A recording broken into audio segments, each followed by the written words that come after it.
Graças a Deus, amém? Pode se assentar, Deus abençoe.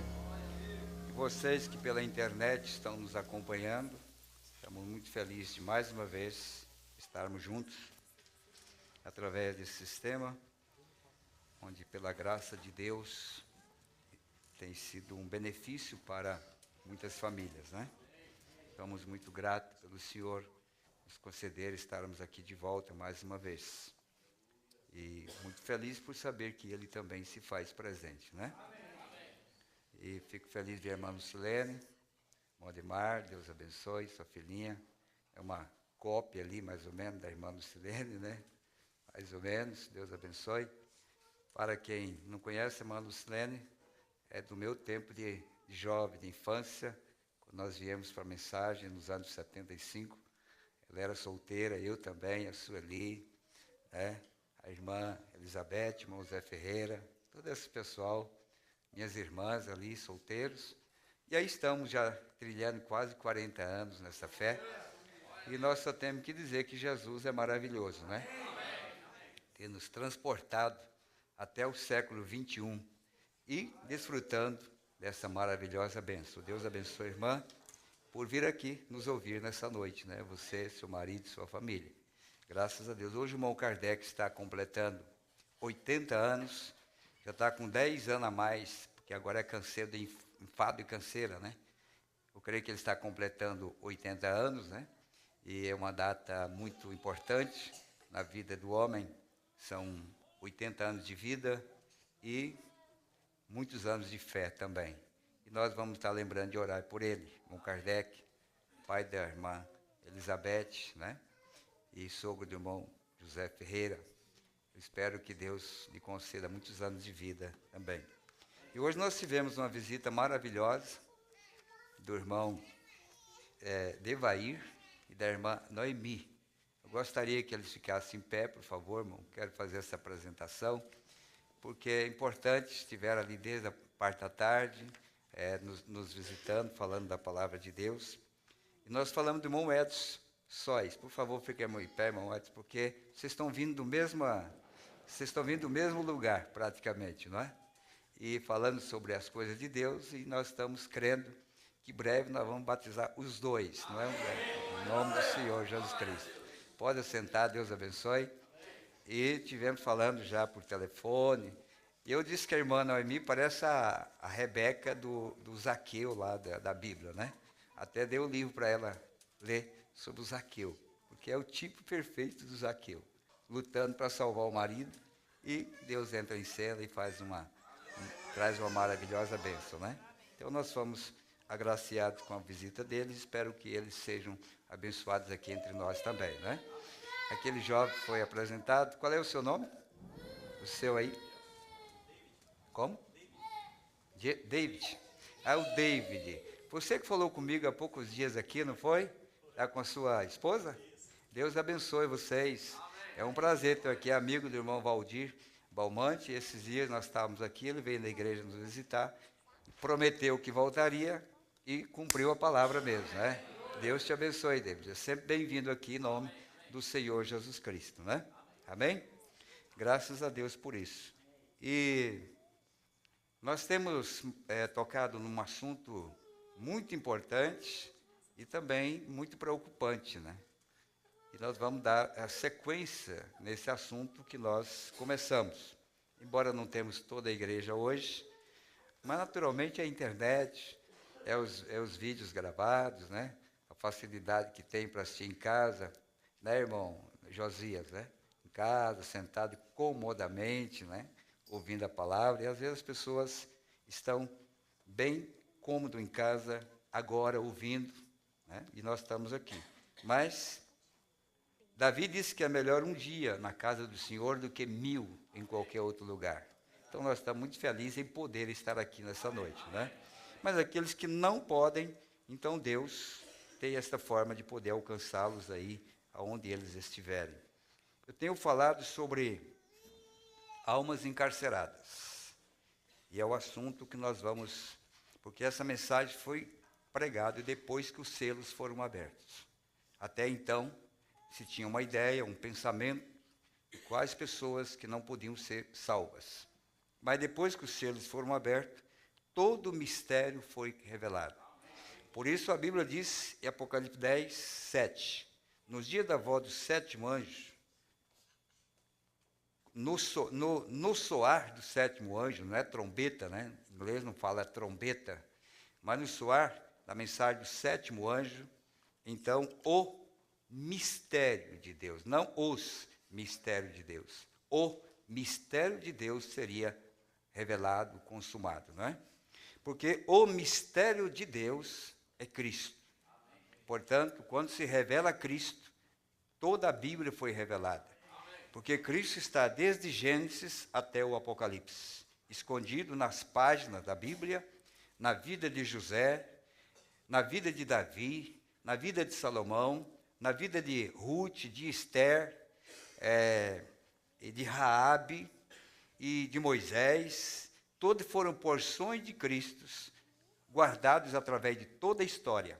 Mas chegou um tempo que todos esses pedacinhos se ajuntaram e fez ele aqui entre nós. Porque Jesus é o ajuntamento de todos os profetas e a lei. Ele mesmo disse no caminho de Emaús, dizendo para aqueles caminhantes, não lesse nos profetas e na lei que estava falando do Cristo? Então ele era o cumprimento de todas as escrituras. Tudo estava nele. Por isso Jesus não necessitava escrever, porque ele era a própria escrita. Você nunca viu Jesus escrevendo ou estudando, porque ele era a própria Bíblia caminhando na terra. Ele era Deus em carne. No princípio era o Verbo estava com Deus, o Verbo era Deus, e o Verbo se fez carne e habitou entre nós. Então, ele é a Bíblia. Por isso, quando nós, Apocalipse 10, 8, nos é aconselhado que nós viemos a comer o livro, é porque nós também nos tornaremos ele. A palavra, a voz final para a era final está determinado para o povo de Deus. Por isso é que nós nos alimentamos da palavra. Então, tenho sido ajudado por cooperadores que me mandam parte da Bíblia, mensagens, sempre mandando por internet, pelos meus e-mails, pessoalmente, algumas referências que nós vamos usar. Eu quero que, como disse o irmão Jogley, eu não dou conta de palestrar, né, irmão Jogley? Eu só dou conta de pregar, né? Eu começo falando, de repente eu não consigo mais parar de falar. Então, mas eu quero que vocês pudessem perceber a essência dessa palavra chamada almas encarceradas. De onde foi tirado isso e como se aplica isto hoje. E quem realmente são esses que não têm mais como voltarem atrás. E a escritura que nós citamos é muito curiosa, porque o mensageiro pegou essa escritura de um lugar que aparentemente não se dizia que era essas almas. E que nós vamos ler mais uma vez uma escritura a mais, e para isso vamos se pôr em pé, vocês que podem, que está primeiramente em Judas, o versículo 5 e 6.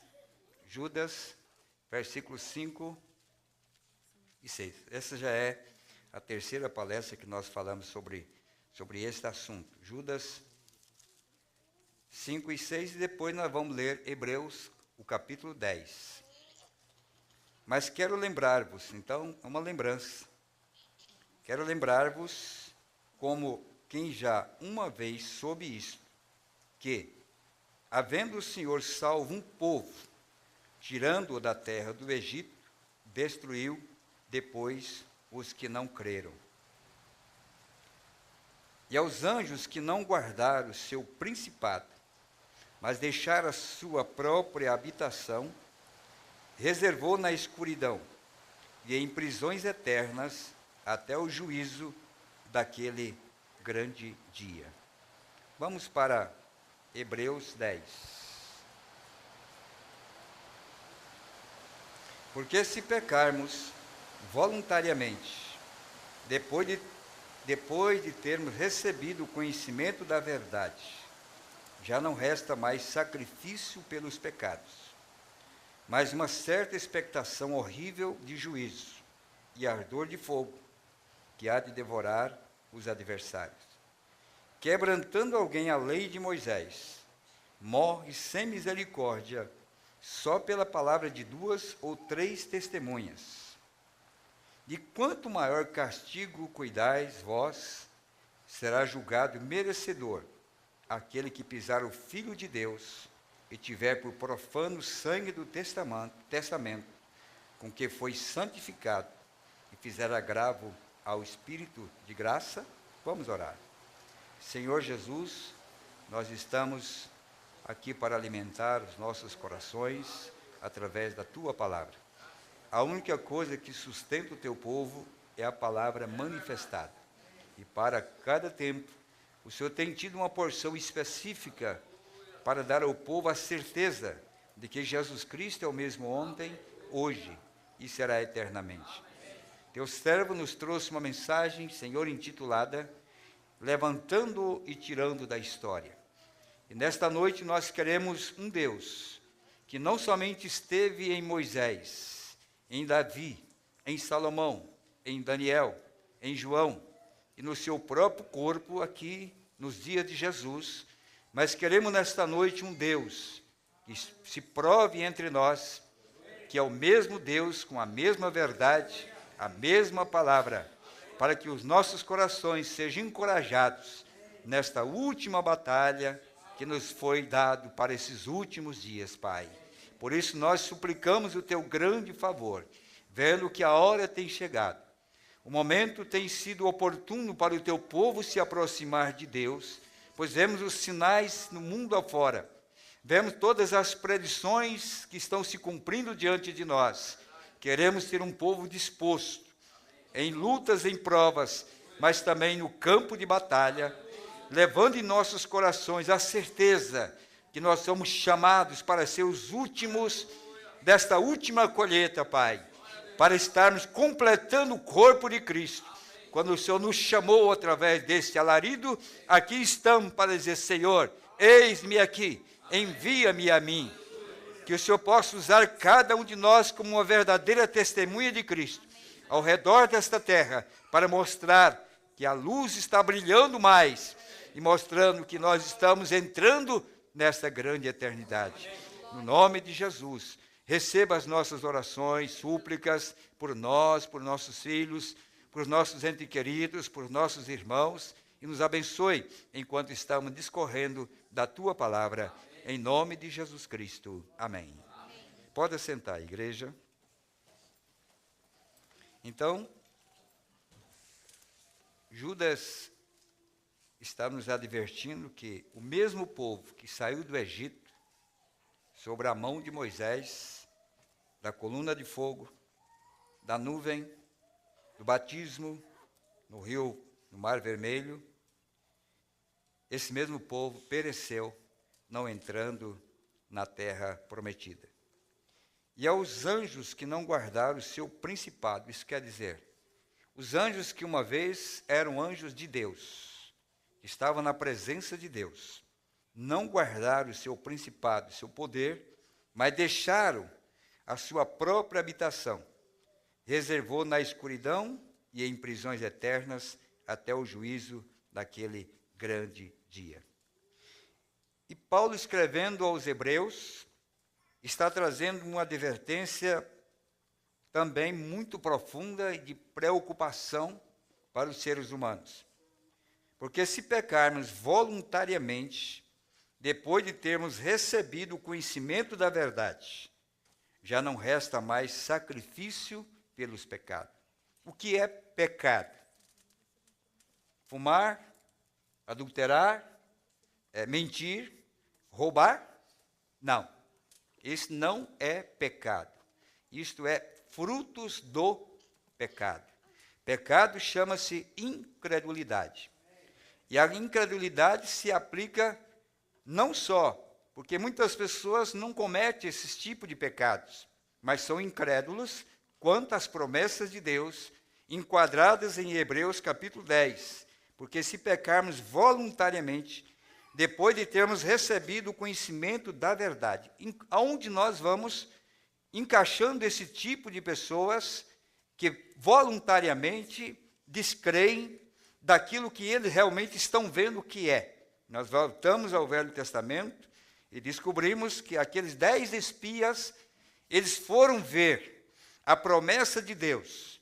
Depois de 2 anos ou mais que eles estavam na terra, Moisés enviou aqueles 2 anjos na terra prometida para ver se realmente eles podiam ser convencidos de que aquilo que Deus falou a eles no Egito, eu vos levarei para uma terra que mana leite e mel.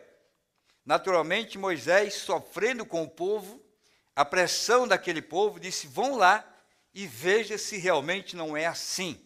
E levou 12 homens principais, os maiorais das tribos, cruzaram o Jordão, espiaram a terra, viram que a terra era boa, era uma terra de prosperidade, onde 2 homens, para carregar um cacho de uva, voltaram para trazer as boas novas para Israel, para mostrar que a terra era boa, e na verdade, eles disseram que era boa, mas desanimaram todos os crentes que saíram da mensagem, com a mensagem de Moisés, desanimaram todos aqueles crentes a não possuir a terra prometida, e todos eles, com seus líderes, morreram no deserto, porque conheceram a verdade, mas rejeitaram caminhar na verdade.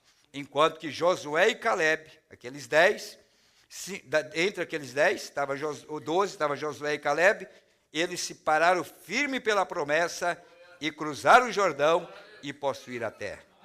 Então, foram almas que estavam condenadas à morte. Aquelas almas que saíram do Egito, Deus sabia que daqueles 2 milhões, a maioria não entraria na terra prometida. Os obstáculos, as provas da vida, não os deixaria possuir aquela terra. Mas Deus os provou por 40 anos, e eles então mostraram que realmente eram incrédulos quanto à promessa de Deus. Então nós vamos ver que Deus é um Deus longânimo. Quando o próprio Caim estava ali procurando sacrificar para Deus. E ali estava Abel, que era o filho legítimo de Adão, trazendo o cordeirinho para o sacrifício. E Caim tinha visto seu próprio irmão adorar a Deus, e Deus aceitando a sua adoração, ele procurou um sacrifício próprio, ideias próprias, para adorar o Senhor. Deus vem a Caim, dá a oportunidade dele olhar para o seu irmão para fazer aquilo que é certo. Porque Deus não pode condenar o mundo sem deixar um exemplo para o mundo. Deus não pode condenar uma cidade sem deixar um exemplo naquela cidade. Mesmo Sodoma e Gomorra, naquela condição caída, naquela condição imoral, onde havia tantos tipos de pecado, no meio daquela sujeira imunda, Deus guardou Ló e a sua família como exemplo de que se você colocar Deus em primeiro lugar, não há mundo que possa derrubar a tua casa, derrubar da tua fé, tu permanecerás fiel, porque Deus é poderoso para te guardar. Ele tinha que deixar um exemplo para que no dia do julgamento, quando as pessoas disserem que não é possível ser um cristão, Deus possa levantar Ló e dizer, no meio daquele mundo, eu ainda tinha Ló e suas 2 filhas permaneceram fiéis. No dia de Noé, ele era aquele personagem que podia ser exemplo para o mundo, com tanta incredulidade do povo, Noé ainda era o exemplo, e Deus vai chamá-lo para condenar o mundo daqueles dias, através de Noé e a sua família. E hoje, que grupo nós pertencemos? Aonde nós estamos? Que tipo de fé nós estamos operando? Que tipo de testemunho nós estamos tendo? Que tipo de opressão nós estamos tendo que nos fará voltar? Não, se Deus guardou a Noé, se Deus guardou a Moisés, se Deus guardou a Caleb, se Deus guardou a Josué, Deus tem guardado Daniel, Deus tem guardado todos esses homens, Deus está obrigado a guardar a você. Porque Ele terá que ter alguém como exemplo de vida nesses últimos dias, porque nunca o mundo esteve em dias piores como esse. mas ainda eu estou aqui. Como cantor, irmão Daniel, mas ainda eu estou aqui. Isso é por quê? Não pela minha valentia, não pela minha coragem, mas eu estou aqui porque Ele me escolheu para estar aqui. Ele te escolheu para estar aqui. Ele te chamou para estar aqui. E Deus não é um Deus para começar uma obra e não terminar. Quando Ele começa, Ele termina. E o termo desta obra é o rapto da igreja. Amém? Nós estamos aguardando a qualquer instante. Amém? Mas vamos ver aqui, por exemplo, Caim. Observe Caim, vem para adorar, mas ele tinha a semente errada nele. A semente errada nunca vai conseguir acertar o alvo, porque isso é para a semente eleita. Quem pregou para Abel que tinha que matar um cordeirinho? E quem pregou para Caim que tinha que ser um altar com frutas? Porque até hoje o mundo de Caim está pensando que Eva comeu a maçã.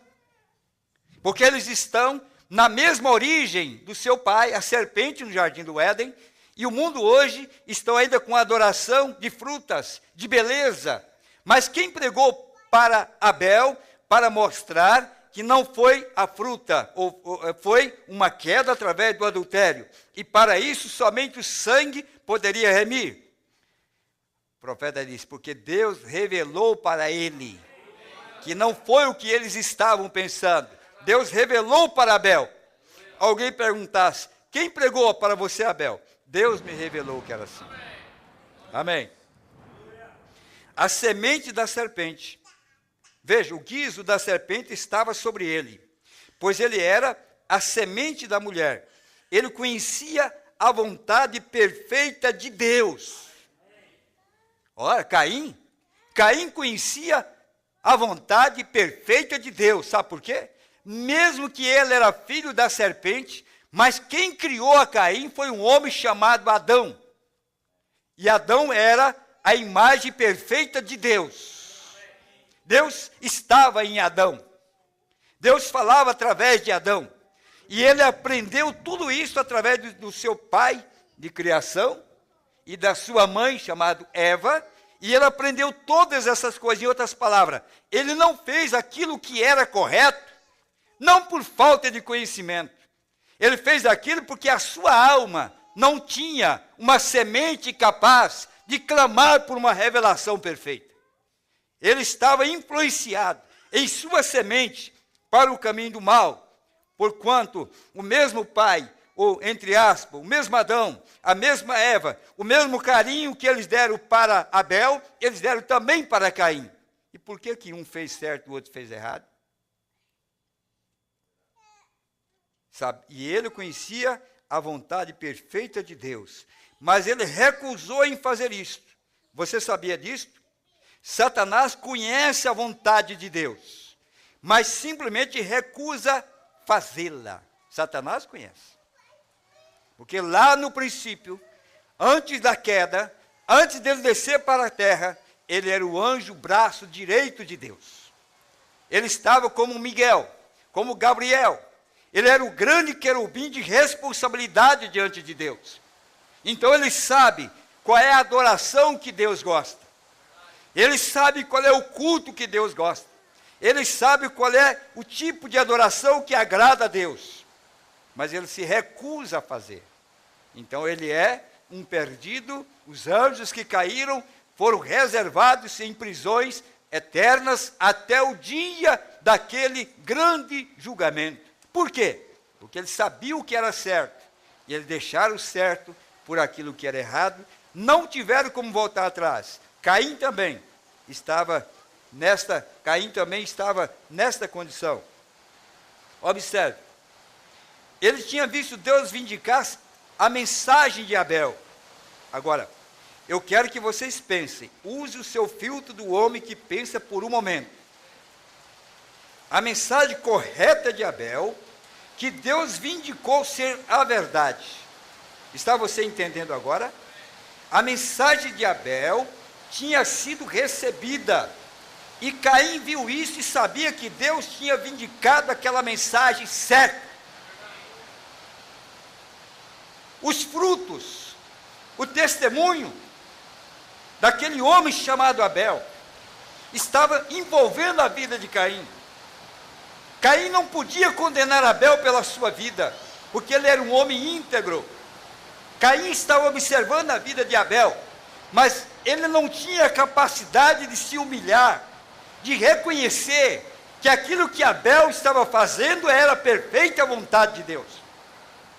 Faltava humildade para reconhecer a presença de Deus, a obra de Deus, a maneira como Deus estava fazendo o trabalho. Ele não queria se dobrar, ele queria ter a sua própria religião, a sua própria maneira de pensar, a sua própria maneira de adorar. Mas Deus não terá dois caminhos para ajudar alguém, ele tem somente um caminho, e esse caminho é a sua palavra, e nós temos que entrar pela sua palavra, e nos dobrar diante da sua verdade. É por isso que não há nenhuma desculpa para a nossa geração, não há nenhuma desculpa para o século 21, porque desde que Jesus foi à cruz, morreu, deu a vida por nós, ele deixou o que é perfeito para nós. Ele deixou o batismo perfeito, ele deixou a ceia perfeita, ele deixou o padrão da igreja perfeita, ele deixou o modelo para nós seguir o modelo. Agora, Deus colocou isso como exemplo para o mundo, mas quem deu crédito à nossa pregação? Isaías 53, quem deu crédito à nossa pregação? Porque nele não havia nenhuma beleza para que o desejássemos, porque Deus sabia que a religião de Caim, ela ia sempre pender para coisa bonita, formosa. Quando Deus vem para reconstruir o lar caído, a igreja caída, então Deus desce em um homem chamado Jesus, que não havia beleza, não havia nada que atraísse do lado externo. Ele era um homem comum, só podia ver em Jesus o lado de dentro aqueles que tinham a semente eleita, como a samaritana, que apenas alguns minutos com Jesus disse: eu vejo que tu és um profeta. E ele começou a falar com ela, ela disse: eu vejo que tu és o Messias, porque ali estava uma semente reconhecendo a palavra feito carne.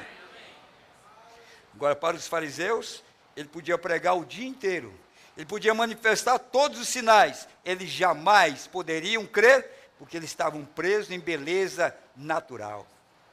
Vocês vejam como o mundo religioso está pegando as pessoas pela beleza, templos mais bonitos, com decorações mais bonitas, todas as coisas mais lindas do mundo. Essa é a religião de Caim, porque a religião que nos leva a Cristo, ela vem pela simplicidade, ela vem pela humildade, e não pela grandeza externa do homem. Deus não vem buscar uma igreja bonita, Deus vem buscar uma igreja de caráter, caráter que é formado pela manifestação da sua palavra. A única maneira de ter caráter é ser manifestado pela sua palavra. Amém? Então veja bem, a mensagem de Abel tinha sido recebida, e Caim viu isto e sabia que Deus tinha vindicado aquela mensagem certa, mas ele simplesmente não podia fazer isso. Seu orgulho o afastou disso. O que afastou Caim de ser abençoado? Orgulho. O que afastou Anás e Caifás de aceitar Jesus? Orgulho. Porque ele teria que se humilhar e aceitar um jovem de 30 anos, um solteirão, um carpinteiro, filho de uma mulher que era taxada de adúltera por ter sido grávida antes de ter casado com José, e para eles se humilharem e descerem para ouvir, era muito grande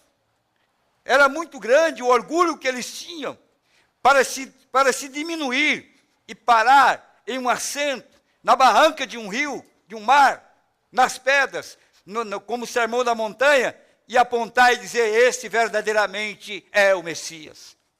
Porque ele não tinha nenhuma pompa, ele não tinha nenhuma beleza. O evangelho hoje, o evangelho atrativo, isso mostra que Deus não está ali. Você não está aqui hoje por beleza de pregação, você não está aqui por beleza do templo, você está aqui pela beleza da palavra, pela beleza do Senhor Jesus Cristo. Nós poderíamos estar lá num barracão pregando essa palavra, você também estava lá. Se esse templo amanhã for fechado pelo concílio ecumênico, nós reunimos debaixo de uma ponte. Nós vamos para as catacumbas, como diz a Bíblia. Nós vamos adorar o Senhor, aonde quer que o Senhor esteja. É ali que nós vamos servir ao Senhor. Que Ele não vem para essas coisas bonitas e esplêndidas. Ele se esconde em simplicidade. Então, é muito grande. É orgulho. Você já pensou? Quando Naamã estava enfermo, leproso, e aquela empregadinha disse para ele assim: patroa, olha que coisa assim pregar o evangelho, né? Ela era escrava na casa de Naamã. Aquele homem era um capitão, um general, estava leproso, e não havia nada que curasse aquela lepra. Um dia aquela escrava, aquela empregadinha disse para sua patroa: patroa, fala para o meu patrão, Naamã, que o meu pastor, ele tem tido resultados em orações, e até uma criança que já foi ressuscitada lá. Diga para ele que se ele for lá, eu creio que ele vai ser curado. É simples, não é? Não é simples? Agora, como que esse general ia descer e ouvir a pregação de uma escrava? Ele é muito orgulhoso para isso. Mas como ele era um general 5 estrelas, e ele era um homem reconhecido, a esposa disse: querido, o que custa? Nada te cura mesmo, nada resolve o teu problema, nada pode mudar o quadro. Por que você não tenta? É igual a pessoa diz: olha, eu tenho um chá lá de folha de abacate e cura câncer. Ah, cura nada. Mas o que custa você fazer? Não está dizendo que cura? Vai te fazer mal, então, tomar um chá de folha de abacate? Não custa nada. É o que a mulher disse, Naamã. Não custa nada você ir tentar lá. Você não tem para onde ir. O profeta disse: ele foi, se vestiu do melhor, como general, montou no seu melhor cavalo que tinha, e ele pensou assim: quando eu chegar lá, coitado de Eliseu, um pregadorzinho que não tem nem igreja, não tem nada, eu vou chegar lá, quando ele vê esse cavalão aqui, essas estrelas aqui no meu peito, ele vai sair da casinha dele lá e já levantar as mãos e dar boas-vindas, não é isso? Não, Deus não faz isso. Deus não trabalha dessa maneira. Deus trabalha para quebrar o seu orgulho, porque nenhum orgulhoso irá no reino do céu. Então Naamã foi. Quando ele estava chegando, o profeta Eliseu já sabia, conhecia discernimento, disse para Geazi: Geazi, eu nem vou lá. Ele é muito grande, mas vai lá, porque ele vem buscar cura para a sua lepra. Vá lá, Geazi, diga para ele voltar lá no Rio Jordão e mergulhar 7 vezes. Agora, você diz: é muito simples mergulhar 7 vezes no rio para ser curado. Não, o difícil é você crer. É simples demais as coisas de Deus. O difícil é você crer que é de Deus. Entrar na arca é a coisa tão simples que um cavalo entrou. Não é verdade? Um casal de pato entrou na arca. É simples demais. Quando Noé disse: entra, vocês vão ser salvos, que vai chover. É tão fácil, é fácil entrar, mas quem que entrou? O difícil é você crer que aquilo é a verdade. Quando já disse: Naamã, o meu senhor Eliseu não vai vir te receber, não. Ele mandou dizer para você que você vai lá no Jordão, mergulha 7 vezes, você vai ser curado. O profeta Eliseu voltou revoltado. Ele disse: eu? Não me receber? Não me dar boas-vindas? Mandar o servo dele falar comigo? E dizer que eu vou no Jordão, não tem rio mais limpo aqui em Samaria? Não tem uma fonte mais limpa, um lugar mais aprazível que eu tenho que ir lá no Rio Jordão para mergulhar? Você imagina que foi fácil ele crer isso? Ele lutou, irmão. O diabo fez de tudo para que aquilo não acontecesse. Mas ele rompeu, desceu as águas 7 vezes. Na 7ª vez, a Bíblia diz que a sua pele ficou como uma criança. Agora, aceitar a orientação de Deus, aceitar o conselho de Deus, tirar o nosso orgulho para nos dobrar diante de Deus, essa é a dificuldade que Deus está tendo conosco. Nós somos orgulhosos demais. Só porque somos cristãos, somos crentes, nós somos orgulhosos demais. Não, o mundo precisa de nós, as pessoas precisam de nós, a nossa família precisa de nós. Nós temos que ser o exemplo para eles, que há um caminho para a vida eterna. Mas nós não queremos colocar a mão na massa. E o profeta diz: Caim, foi seu orgulho que o afastou disto. Isto é certo. Seu orgulho não deixou que ele fizesse isto. Foi o quê? O orgulho não deixou que ele fizesse isto. Por que não? Por que você está olhando assim? Disse: se você for fazer o bem, e vai, faça como seu irmão está fazendo ali. Agora, naturalmente, irmão, você copia tudo. Você vê um empresário bem-sucedido, você quer montar uma empresa igual a dele. Ó, fulano foi bem-sucedido, eu vou fazer igual a dele. Você vê uma pessoa encontrando um emprego melhor, porque fez um curso de tal coisa, você vai fazer um curso também para ganhar melhor. Você sempre quer acompanhar aquilo que é melhor. Mas na linhagem de Caim, não. Eles podem ver você viver a vida cristã, a mais pura que você possa viver. Você pode viver o melhor da Bíblia Sagrada. Mas mesmo assim as pessoas se afastarão, porque eles querem caminhar segundo os seus próprios conhecimentos. Enquanto que naturalmente você sempre copia de uma coisa que é melhor. E como disse o mensageiro profeta, diz: olha, se um dia aparecer uma igreja, um povo, que realmente seja melhor do que o nosso povo, eu fecho a minha igreja, pego o meu povo e nós vamos tudo para lá.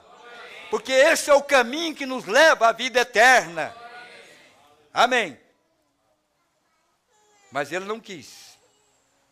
Deus diz: faça como teu irmão, e eu te receberei e te abençoarei. Farei a mesma coisa para você. Deus deu uma chance para ele. Almas encarceradas. Deus mostrando, Deus cruzando o caminho. Deus mostrando: diz, faça como teu irmão e eu vou te abençoar. Não era fácil? Deixa esse altar de flores e frutas e simplesmente pega um cordeirinho e degole como fez teu irmão Abel e eu vou te abençoar. Deus estava dando uma chance para ele. Aqueles que pecarem voluntariamente. Em outras palavras, Deus não podia condenar a Caim se não houvesse um Abel ali. Ele não seria justo em matar a Caim se não houvesse um Abel ali dando exemplo para o seu irmão. Deus seria injusto condenar as denominações se ele não tivesse uma igreja na terra que fosse realmente o reflexo da sua pura palavra. Seria injusto Deus fazer uma coisa dessa, mas ele tem deixado um povo na terra. Ele tem deixado um povo na terra para viver da sua palavra, para viver do seu evangelho. Então, naquele dia, Curitiba e toda essa região, todo esse mundo vai se levantar e dizer: nós não tivemos oportunidade. Você terá que aparecer lá. Você terá que ter coragem de levantar a mão no juízo, como noiva, como esposa do Cordeiro, levantar a mão e dizer o bairro que você morava, a cidade que você morava, o estado que você morava e dizer: eu consegui vencer. Eu consegui vencer. Jesus não precisará dizer nada, o seu testemunho irá falar naquele dia. Porque Deus não pode condenar o mundo sem dar um exemplo para o mundo de é possível viver uma vida cristã. Aleluia. Então, ele não quis, mas ele simplesmente não podia fazer isso. Ele disse: agora, senão o pecado de incredulidade fica na porta. Em outras palavras, você não creu? Eu estou te dando oportunidade. Você não creu? Aí está. Agora, irmãos, ali estava a primeira marca da rejeição da palavra, simplesmente tendo o conhecimento da verdade. Ali estava o primeiro sinal. Ele, o primeiro homem marcado pela besta, chama-se Caim. Ele foi marcado. Ele nasceu como uma semente errada. Deus disse: eu colocarei um sinal em você agora. Eu colocarei um sinal. Deus só pôs aquele sinal em Caim, externo, porque ele tinha um sinal interno, que o diabo tinha colocado nele, chamado incredulidade. Incredulidade na palavra. Então Deus teve que marcá-lo. Mas depois que Deus deu a oportunidade, depois que Deus chamou o arrependimento, depois que Deus mostrou a graça para ele, a misericórdia para ele, ele disse, eu me recuso a fazer. O que Deus poderia fazer? Agora, observe o que aquilo fez com Caim. Será da mesma forma hoje. Então, como foi lá no princípio, é exatamente da mesma forma hoje. Isso fez com que Caim fosse embora. Um pecador voluntário. Um pecador voluntário. As pessoas querem que Deus desça aqui na terra e fale cara a cara com ele. Nós temos essa Bíblia há 2000 anos. Esta é a palavra de Deus. Esta é a voz de Deus. Nela você encontra tudo que você precisa para a vida eterna. E Deus querendo falar todos os dias. Mas voluntariamente nós descremos da palavra. Sabe por quê? Não queremos pagar o preço da obediência. Quando o próprio Deus pagou o preço pelos nossos pecados. E agora nós deveríamos deixar isso por amor ao que Ele pagou por nós. Nós achamos que isso é caro demais para nós. Viver a vida cristã, viver a vida de humildade, de amor a Deus, é caro demais. O que Caim fez? Eu não vou ficar aqui nessa igreja, não. Eu vou procurar um lugar em que eu possa viver a minha vida, eu posso constituir minha família, casar com quem eu quero, viver a minha vida, e foi para a terra de Nod. Ele não sujeitou permanecer ali, porque aquela verdade estaria massacrando o seu coração todos os dias que ele fosse ouvir Deus. Deus estava dizendo a mesma coisa que ele disse no princípio. É por isso que somente a semente eleita permanecerá do princípio até o fim, porque ela se alimenta da palavra, ela se alimenta da verdade. Caim foi embora, matou o seu irmão, foi para a terra de Nod. Ele desobedecia voluntariamente, e cada pessoa será da mesma forma. Desobedeceu voluntariamente depois dele ter visto a mensagem de Abel, tão vindicada por Deus, que era verdade, e recusou fazer isto, fez o mesmo então. Era a verdade, e recusou isto. Veja, então ele atravessou a linha divisória. Ele perdeu a chance de voltar atrás. Ninguém nunca, irmão, será condenado ao inferno sem se deparar cara a cara com a verdade. Deus terá que cruzar o caminho de cada homem e cada mulher. Por isso Deus não chama a julgamento um homem sem antes advertir este homem. Deus tem que cruzar o seu caminho. Do próprio Caim, que não era filho dele, Deus se deu a conhecer para ele, falou cara a cara com Caim. Mas ele deliberadamente cruzou a linha e será visto Caim agora no trono do julgamento. É assim, sim, no trono do julgamento. Há uma linha que você pode atravessar. Você sabe disso, não sabe? Há uma linha que você pode atravessar. Agora, ministros, ambos aqui fora, nas terras, onde esse programa está sendo transmitido através do telefone ou da internet, em toda a nação. Você isto? Quando você vê que isto é a Escritura, quando isso é provado pela Escritura, é vindicado que é a Escritura. Nós estamos lendo Judas 5 e 6, para mostrar que as almas encarceradas foram mostradas no povo que saiu do Egito sob a mensagem de Moisés.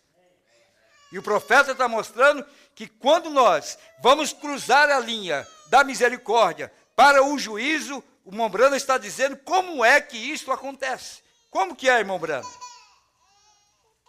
Ele disse, olha, ministros, ambos aqui fora, nas terras, onde esse programa está sendo transmitido através desse sistema. Vê você? Quando você vê que isto é Escritura, e você não faz isto, você atravessou a linha da misericórdia. Deus não, você seguirá em frente, será abençoado. Não haverá uma punição quando você cruza a linha da misericórdia. Não, porque você escolheu o seu próprio caminho. O profeta disse, você vai ser abençoado. É aí onde eles caem. Ele disse, Deus tem nos abençoado. Tanta prosperidade, a igreja crescendo, o número de membros, a riqueza da igreja. Deus está abençoando e não sabe que ele cruza a linha da misericórdia. Deus continua abençoando, porque Deus não matou Caim na hora que ele transgrediu. Deus não acabou com Caim, ele disse, tudo bem, vai. E Caim prosperou ou não prosperou? Ele foi para a terra de Nod, foi um cientista, veio da linhagem de Caim, inventou os instrumentos de guerra, inventou também instrumento de música, tudo veio através de Caim. Mas a geração, a linhagem de Abel e Sete, foi sempre uma linhagem pobre, perseguida, zombada, desprezada pelo mundo. Aonde está a linhagem de Abel hoje? Lavradores, donas de casa, lavadeiras, empregadas domésticas, não tem cientista, não tem grandes homens, porque Deus não habitou nessa linhagem, mas Deus escolheu os pobres desta terra, para fazer habitar o seu nome nesses pobres. Aí alguém pode dizer assim, Deus está me abençoando. Caim também dizia, Deus me abençoou, olha, tornei um empresário, Deus abençoou meu negócio, montei uma fábrica de instrumento de guerra, facão, foice, montei, agora Deus está me abençoando. Isso não é sinal de bênção de Deus. A bênção de Deus é quando você se para pela palavra. Porque Deus vai continuar abençoando. Porque Deus é um Deus de misericórdia. Ele vai continuar abençoando mesmo o que não merece misericórdia. Então, veja bem. Da mesma forma, foi cada um em Israel. Eles viveram bem no deserto e criaram filhos, lavouras e foram abençoados e tudo mais. Porém, cada um deles estava eternamente separado de Deus. Então nós vamos ver um quadro aqui agora. Vamos voltar no deserto, nos dias de Moisés, aos 20 anos que eles saíram do Egito, entraram no deserto, e a convivência da comunidade. Se alguém dissesse para uma família assim, você cruzou a linha da misericórdia, você está perdido, você está louco. Eu tomo a ceia com Moisés, nós comemos o cordeiro, nós estamos na congregação de Moisés, nós estamos vendo a coluna de fogo falar na montanha, nós temos ouvido o estrondo da presença de Deus, nós temos bebido da água, da rocha, nós temos participado do maná que cai do céu, nós temos visto toda essa grandeza de Deus, como eu cruzei a linha da misericórdia. Mas já estava. Já estava. Eles viveram no deserto e criaram filhos, lavouras, e foram abençoados e tudo mais. Porém, cada um deles estava eternamente separado de Deus. Assim disse Jesus. Nenhum daqueles se levantará para a vida eterna. 2 milhões. Nenhum daqueles se levantarão para a vida eterna, daqueles que saíram do Egito. Por quê? Porque eles se agarraram em prosperidade, em estar na igreja, em ter um profeta, em ter uma cerimônia religiosa, mas não como Josué e Caleb, que se apegaram à promessa de Deus. Eles não interessaram somente a água da rocha, ele não interessou somente pelo maná, ele não interessou somente pela prosperidade. Não, eu ouvi Moisés falando lá no Egito, que a terra que Deus nos deu mana, leite e mel. O ouvido de Josué e Caleb nunca esqueceram esse lembrete de Deus. Enquanto o povo estava comendo, saciando, e banqueteando, e festejando, e pulando de alegria, havia 2 homens ali que disseram, não, por mais que esteja bom, por mais que tenha festa, por mais que tenha maná, eu ainda tenho algo maior que Deus prometeu para mim, eu tenho que cruzar o Jordão. E vê se não é isso que nós estamos vendo hoje. Sossego, paz, não há guerra mais. Você viu o povo da mensagem como é que está hoje? Eu vou falar de nós mesmos. Nosso povo da mensagem cruzaram os braços. Cadê os testemunhos? Cadê pregar? Não prega nem para o vizinho que está ali de apartamento, não prega. Não prega nem para o vizinho que está de frente à rua, não prega mais. Está bom demais. Eu estou bebendo da água, que se vira. Que as pessoas, o eleito vai para o céu. Deus vai chamar o eleito. Paulo diz, como é que eles vão ouvir se não há ninguém que prega? Deus nos chamou aqui para pregar para as almas, para ganhar almas para o Senhor. Mas nós estamos assim. As almas das quais, o Mombrana vai citar aqui agora, e que nós lemos ali em Hebreus 10, em Judas também, foi aquele povo que saiu do Egito sobre a mão de um profeta. Como é que está o seu coração com Deus? Como é que vai a sua alma com Deus? Como é que está a sua alegria para a palavra? Como é que está o seu desejo pela palavra? A gente vê pessoas hoje de 10, 20 ou anos seguindo o profeta, não leram as mensagens, não examinaram, não pararam para buscar por si próprio. Porque a fé para o rapto está na mensagem.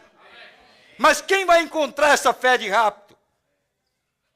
Nós não vamos ser arrebatados por sorte, irmão. Nós não vamos ser levantados simplesmente porque sou filho de pastor, sou filho de diácono, mulher de pastor, eu sou diácono, eu sou evangelista. Não, Deus não leva você pelo cargo que você tem. Deus te leva pela fé que você exerce sobre a sua promessa, na sua palavra para ser arrebatado. Mas essa é a condição daqueles que estão cruzando a linha.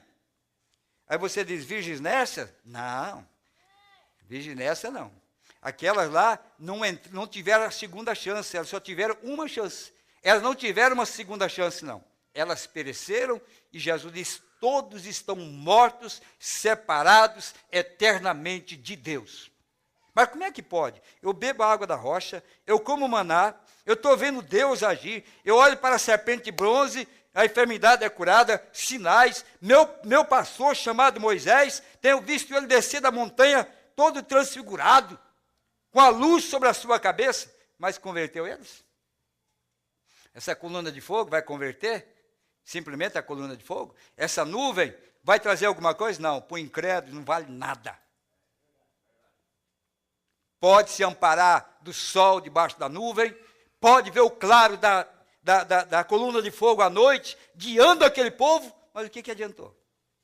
Simplesmente cruzaram a linha, porque perderam o apreço pela verdade da palavra. Não tem entusiasmo mais. Se aquietaram.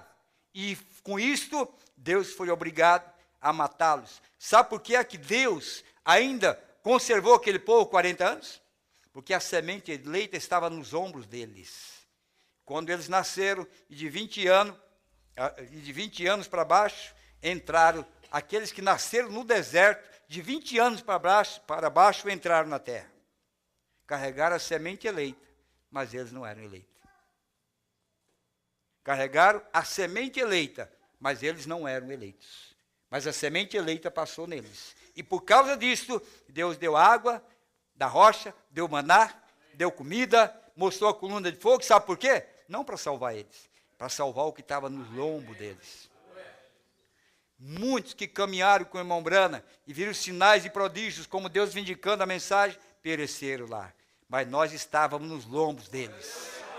Nós não estivemos na América, nós não conhecemos ele pessoalmente, mas nós estávamos nos lombos deles.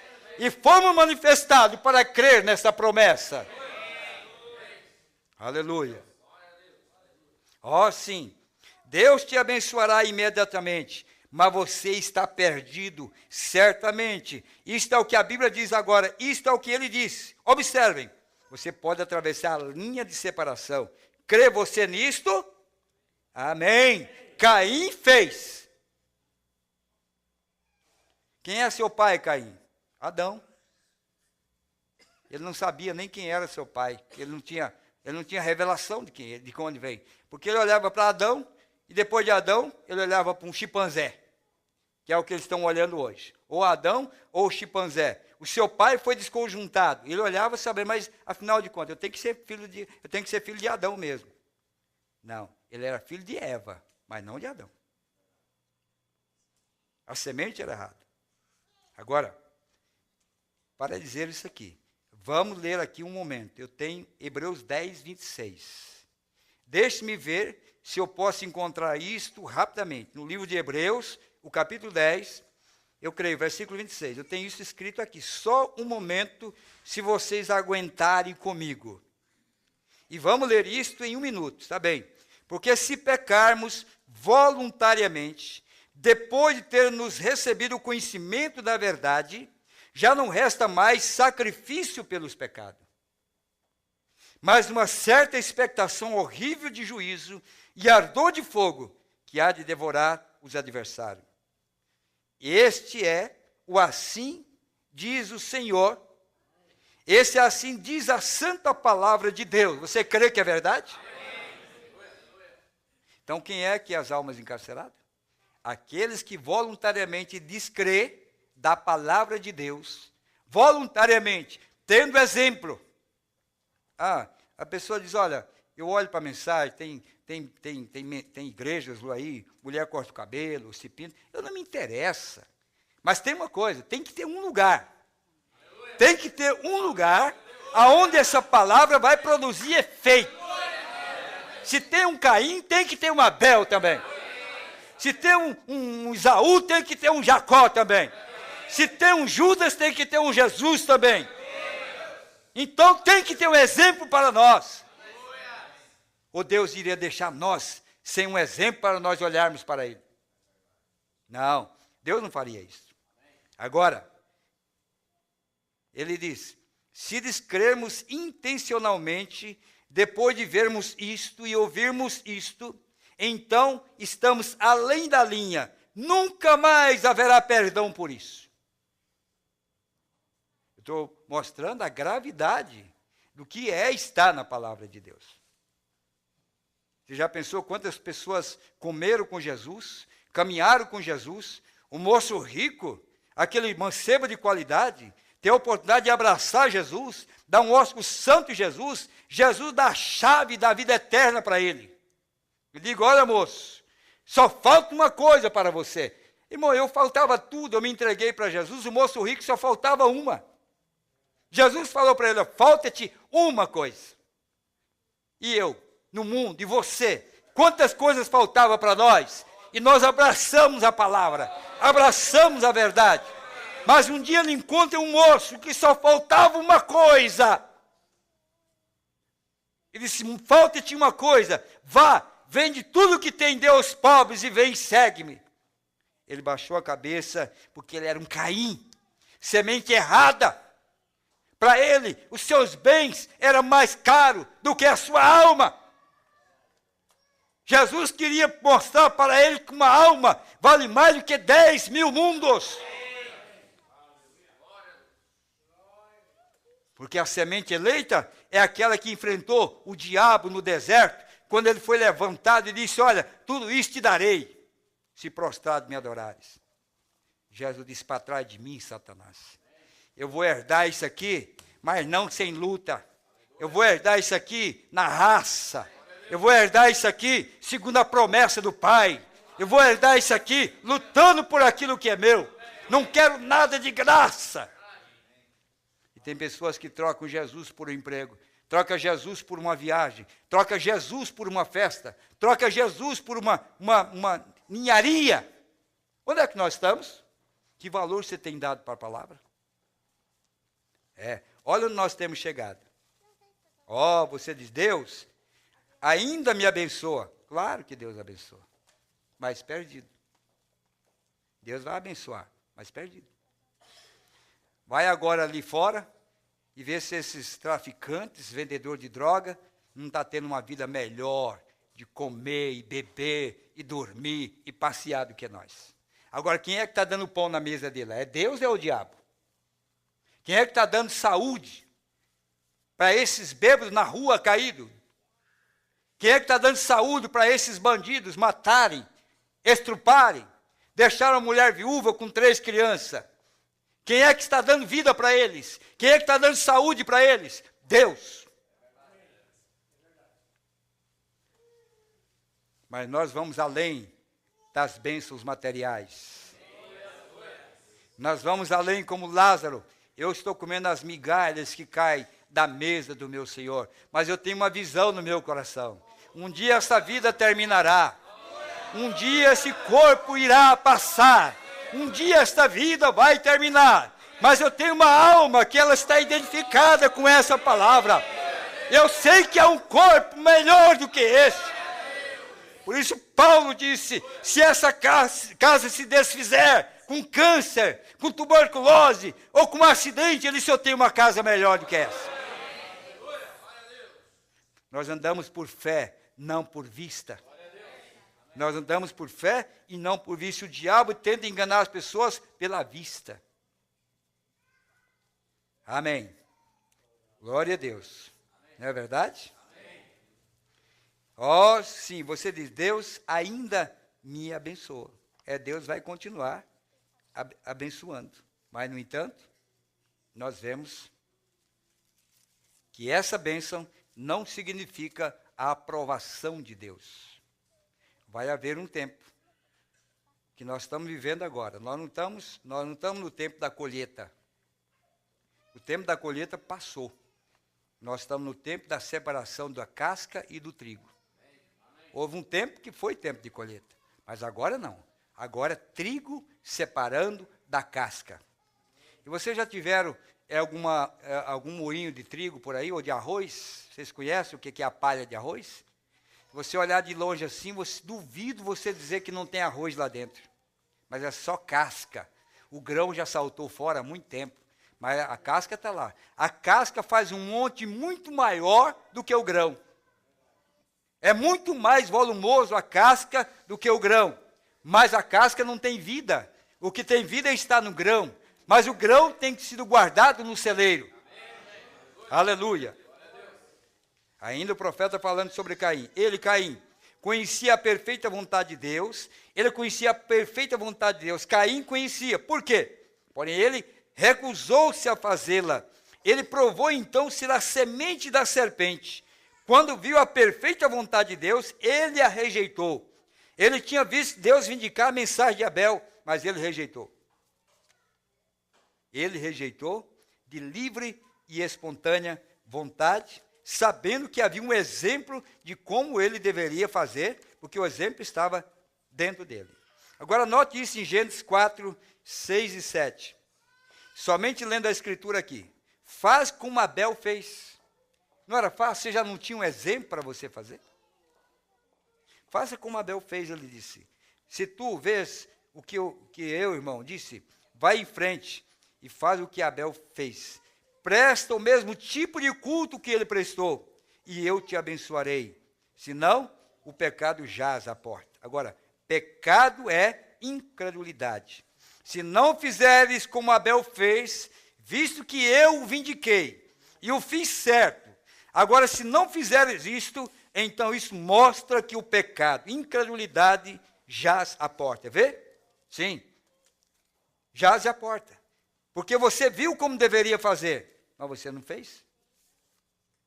Agora, se não, o pecado jaz à porta. A incredulidade jaz. Então ele se tornou voluntariamente desobediente. E quando sabes fazer o bem e não fazes, comete pecado. Você sabe o que é certo e não o faz, está vendo? Então, ele se tornou voluntariamente desobediente depois que a palavra tinha sido vindicada, então ele cruzou a linha da separação. Então, ele foi despossado do Éden quando ele cruzou.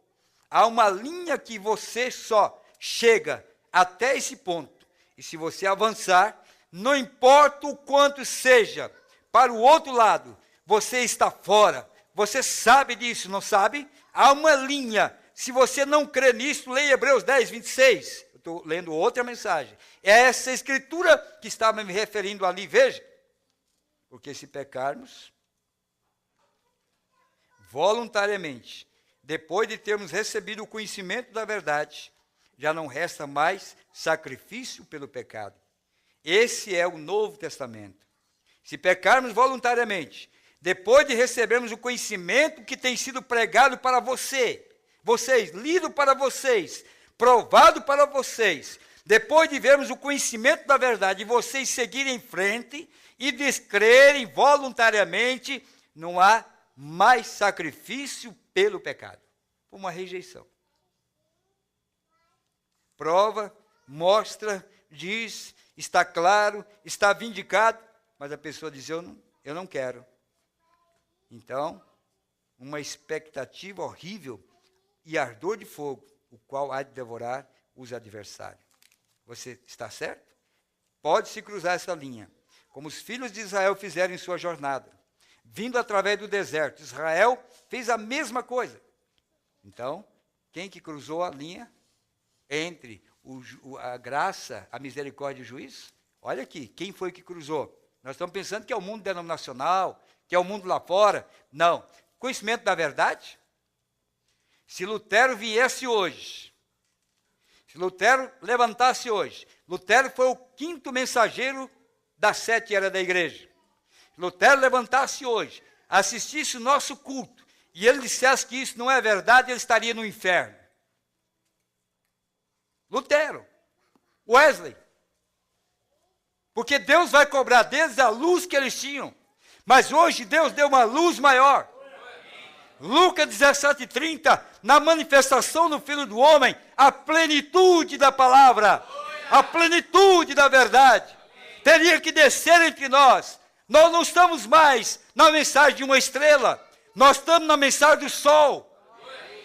Ou não é o sol que está brilhando agora? Porque a estrela foi tirada para que o sol pudesse brilhar para nós. Então eu quero que vocês notem aqui, ó. Como os filhos de Israel fizeram em sua jornada, vindo através do deserto, Israel fez a mesma coisa. Depois que ouviram a mensagem de Moisés e viram-na vindicada, deram ouvidos a um falso profeta que disse. Então o que levou eles fora da terra? Um falso profeta. Onde é que estão os falsos profetas hoje? Dentro da mensagem de Moisés. Dentro da mensagem de William Branham, tem que ser o profeta. Eles deram ouvido. Quem? Ora, não saiu nenhum egípcio lá para pregar para ele no deserto. Não, quem pregou para ele lá foi pessoas alinhadas com ele, porque Balaão era parente de Israel e ele era um profeta. Então o profeta diz aqui, ó. Fez a mesma coisa. Você sabe que nós estamos no 3º êxodo? Quantos creem que nós estamos? Amém? 3º êxodo, não é isso, irmão Joclaí? 3º êxodo, não é? Agora, todos os personagens que estavam no 1º êxodo, repetiram no 2º êxodo, e todos os personagens que estavam lá no 1º, estão aqui no 3º. Estão identificando. Como eu brinquei com a irmã ali, ó, com a Rebeca, a esposa de Isaac. Né? São personagens. As histórias têm que repetir. Deus, Jesus Cristo é o mesmo ontem. Eu não estou falando que é ontem, é sexta-feira, não, gente. Eu estou falando ontem, lá no princípio. Ele é o mesmo ontem, lá no princípio. Ele é o mesmo no meio da Bíblia. E ele é o mesmo no final da Bíblia. Ele é tudo para nós. Agora, esse tipo de espírito, para que o homem cruzasse a linha da misericórdia, não está lá na denominação. Porque muitos são chamados e poucos são escolhidos. Depois que ouviram a mensagem de Moisés. Então, isso acontece depois de ouvir a mensagem de Moisés. Viram-na vindicada. Deram ouvidos a um falso profeta que disse, agora vejam, filhos, somos todos a mesma coisa. Olha aí, olha a falcatrua de Satanás no falso profeta, dentro da própria mensagem de Moisés, que tinha tirado do Egito, ele trouxe uma mensagem, o profeta está dizendo a mensagem poder de transformação. O profeta está dizendo que esse falso, para que pudesse enganar o eleito e tirar da linha de frente, e cruzar para a linha do juízo, o profeta disse que ele disse assim, ele diz assim, agora, vejam, filhos, somos todos a mesma coisa. Devíamos nos casar uns com os outros. Olha aí, devíamos nos unir, misturar semente. Porque quando mistura semente, você fica preso. Leia lá, o ano do jubileu para você ver o que é. Era casamentos errados, que as pessoas casavam, depois como é que ele vai deixar a mulher? Como é que vai deixar os filhos? Ele vende a sua primogenitura. Se o próprio Isaú vendeu por um prato de lentilha, você não vai vender por uma filha, por um filho, por um marido? Por isso vem Jesus no meio da Bíblia e diz, quem não deixar pai, e mãe, e mulher, e bens. E ele começou a numerar, por amor de mim, vocês estão perdidos. Mas aqui, olha a estratégia desse profeta. Somos todos a mesma coisa. Devíamos nos casar uns com os outros, devíamos fazer isto. E Moisés lhe tinha dito diferente. Viu? Então, a mesma mensagem que Moisés tinha pregado, esses que estavam dentro do deserto, pegavam a mensagem do profeta e interpretavam essa mensagem para o povo de Moisés. Porque Balaão pareceu ser um homem mais instrutivo do que Moisés. Veja, claro. Balaão não era gago. Moisés era. Porque as coisas de Deus não têm aparência. Alguém foi assistir um culto de Balaão, voltou, chamou o irmão. Irmão, vamos lá assistir um culto de Balaão. O que você viu lá? Olha, o nosso pastor, coitado, nem falar não sabe. Fala tudo errado. Ele não vai conseguir falar. É melhor nós ir lá congregar com Balaão. E além do mais, Balaão é um homem de Deus, um profeta com visões verdadeiras. E além do mais, o Balaão não tem a mente curta, não. Para ter essas reuniõezinhas aí de casamentos errados, ele simplesmente liberou tudo. Está tudo bem, graças a Deus por isso.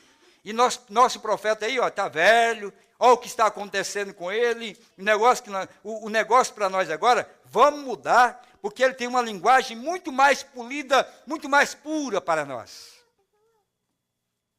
É isso que eles gostam. Balaão pareceu ser um homem mais instrutivo do que Moisés. Veja, ele tinha vindo de uma grande nação, onde havia pessoas grandes. Era amigo de Balaque. Né? Era amigo de Balaque. Quem era Balaque? Era um príncipe, um governador.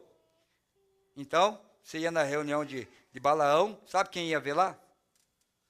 O rei, o príncipe, com aquelas roupagens maravilhosas, assistindo e aplaudindo Balaão. Aí você vai na reunião de Jesus, você vê uma prostituta lavando seus pés, dando glória a Deus. Vai na reunião de Jesus, um ladrão ali, querendo se livrar outro endemoniado, vindo assistir ele aqui. Mas que coisa é essa? Você acha que eu vou deixar uma igreja dessa para ir para essa igreja? Porque o que é de Deus não tem aparência. Nós não andamos pela aparência, nós andamos pela fé. Mas a igreja de Balaão, ele era amigo do governador, ele era amigo do prefeito da cidade. Se ele precisava construir uma igreja, bastava ele ligar para o Balaque: ô Balaque, pode dar 1000 tijolos para nós construir a igreja? Pois não, Balaão. Só tem uma coisa, a hora que eu vou pedir voto, hein, o teu púlpito lá, eu vou pedir voto para mim, que eu vou me eleger outra vez. Ele nunca encontrou isso no povo de Moisés. Nunca encontrou isso no púlpito de Moisés. Não vai encontrar. Porque os verdadeiros eleitos não vivem de favores. Essa obra aqui não tem um grão de areia dado por um político. Tudo que tem aqui dentro foi dado pelo povo de Deus. Tudo que tem aqui dentro foi dado pelo povo de Deus. Por isso ninguém vem pedir voto na nossa porta. Não estamos comprometidos com político, pela graça de Deus. Mas Balaão, ele era popular, ele era amigo de todo mundo. Então, se algum irmãozinho precisava de emprego, chegava em Balaão e disse: não, eu vou falar com meu amigo Balaque lá, ele vai arrumar um cargozinho na prefeitura lá de Sicar para você, vai dar um jeitinho para você, uma multinha de trânsito aí, não, pode deixar que eu ligo para como é que é, o chefe da polícia lá, ele congrega comigo aqui, ele quebra um galho, tira a multa de você. Não, o cristão aqui, se ele tem multa, ele tem que pagar. Se ele compra, ele tem que pagar. Se ele vai morar, ele tem que comprar a sua casa, porque ele não vai aceitar nada que não seja das mãos do Senhor. Aí é claro, irmão. Aí essa igreja aumenta. Cesta básica. Você está apurado, irmãzinha? Nós temos uma cesta básica para você aqui congregar conosco. Você vai congregar, nós vamos pagar uma cesta básica para você. Nós vamos dar. Moisés não fazia isso. Então era melhor Balaão. temporariamente, era melhor Balaão, porque ele era mais instruído. Então, tinha vindo de uma grande nação, onde havia pessoas grandes e estavam todos organizados em união, a terra de Moabe. Grandes exércitos, grandes coisas que as pessoas daqueles dias haveriam temido, e aqui desceu um profeta, um ungido, um falso ungido, veja, desceu a um ungido, veja, comparecido, e ensinou o povo, e muitos deles se foram após isso. Nunca se esqueça disso. Veja, foram-se após a coisa que não era a palavra vindicada e provada. Foram atrás deles. Não permitam que alguém venha aqui e lhe diga algo diferente. Observe o que Deus está vindicando e provando. Agora, se aquelas pessoas tivessem olhado para trás e dito, Moisés, Deus apareceu nos céus. Deus apareceu nos céus. Deus numa coluna de fogo. Jesus aparecendo numa nuvem. Se aquelas pessoas tivessem olhado para trás e dito, Moisés, Deus apareceu nos céus. E o homem falou para que existissem pulgas, moscas, rãs. Fez que deixasse de existir úlceras e doenças. Abriu o mar vermelho. Viemos e nos alimentou com maná do céu. Esse é o nosso profeta. Porém aqui veio outro profeta, glória a Deus. Eu sou profeta também. Escutem agora, todos vocês, eu lhe direi. Agora vocês entendem. Eu uso melhor gramática do que Moisés. Eu sou desse jeito e daquele jeito, vejam, e assim por diante. Olha o que ele queria fazer. E a primeira coisa que se nota, eles se deixaram levar por isso. E todos eles pereceram ali mesmo no deserto. Nenhum deles viveu. Eles nunca viveram. Eles não estarão no céu. Nenhum deles, disse Jesus. Nossos pais comeram maná do deserto. Veja, pentecostais, está certo, veja. Eles realmente tinham passado por todas as experiências. E nossos pais comeram maná no deserto. E ele disse, e estão todos eles mortos. Agora, você iria lá, irmão. Você, um crente, chegava lá e começa a mostrar o seu testemunho, tudo que Jesus fez. Aí Jesus diz assim, você vieram da onde? Não, nossos pais foram aqueles que comeram lá no deserto, foram os fundadores da nossa igreja. Sabe quem é o fundador da nossa igreja? Moisés, Arão, aqueles colunas, homens de Deus, aqueles homens que comeram maná no deserto, os pioneiros, os fundadores da obra, homens que começaram quando não tinha nada, sofreram no deserto, estava diante de Jesus, dizendo, nossos pais comeram maná no deserto. Você gostaria de ouvir Jesus dizer, irmão, que felicidade, você é descendência daquele povo, daquela raça, daqueles corajosos, que prazer estar aqui com vocês, abraçar a vocês, que linhagem maravilhosa. Eles disseram, nossos pais fundaram no deserto esse trabalho. Sabe o que Jesus disse para eles? Eu não queria nem estar lá para escutar isso. Sabe o que Jesus disse? E estão todos eles mortos. É o que você queria ouvir? Mas é o que Jesus disse. Os fundadores? Aonde? Do deserto aonde? Debaixo da mensagem de Moisés. Todos mortos. Sim, todos mortos. Morte é separação eterna. Eles nunca se levantarão novamente, apesar de terem passado por todas essas experiências. De tudo. Irmão, saiu do Egito, passou o Mar Vermelho, viu sinais, maravilhas no Egito, no deserto, mas não cruzar o Jordão era morte. A terceira etapa para a igreja é a etapa da consumação. A primeira e a segunda etapa, multidões seguiram o profeta de Deus. Mas a terceira etapa, ele estava caminhando sozinho, porque não havia ninguém que lhe apoiasse. Não era mais para a multidão. Deus não está tratando com multidão. Deus está tratando diretamente com o grão, com a semente eleita hoje. Espremeu no deserto, só sobrou Josué e Caleb, daqueles que saíram do Egito. Passado por todas essas experiências, figuradamente falando, eles tinham falado em línguas, dançado no espírito e tudo mais.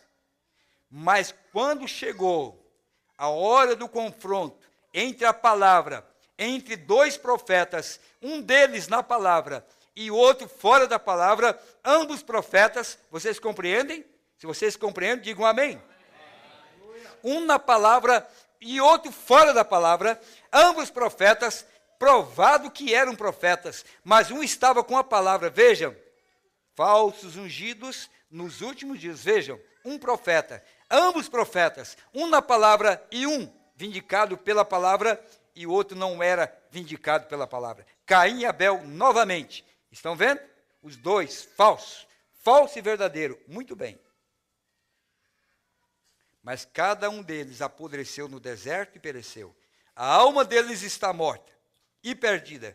E ele estava exatamente no caminho do dever, indo à igreja, e as mesmas coisas que Deus lhe ordenou para fazer, mas aceitaram um falso mestre, o qual não era vindicado pela palavra, para ser provado que estava certo. Ainda assim, ele era o doutor em divindade, e tudo mais, que queriam mencionar referente a um verdadeiro profeta, mas não estava espiritualmente provado pela palavra e pelos sinais de Deus, e eles pereceram no deserto. Pessoas justas, honradas, religiosas, morreram e nunca estarão no céu. Não foi o bêbado, não foi o ladrão, não. Eles passaram pela justificação, passaram pela santificação, que a justificação foi o mar vermelho, a santificação foi o deserto, mas não entraram na terceira. Cruzar o Jordão para a terceira parte, onde Deus agora tomava posse do coração do homem. Agora era Deus no povo. Não era mais só Deus em Moisés, era Deus no povo.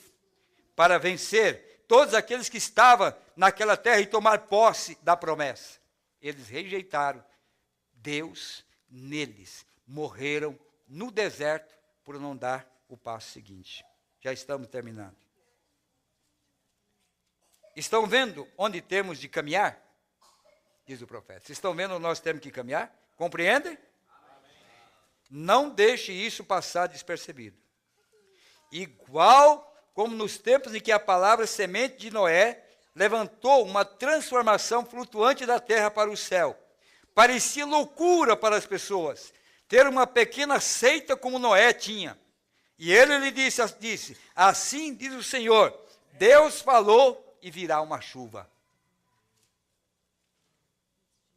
Veja, mas ele estava certo porque ele era um profeta vindicado. E então, no tempo do fim, sua mensagem foi verdadeiramente vindicada. O que ele iria fazer?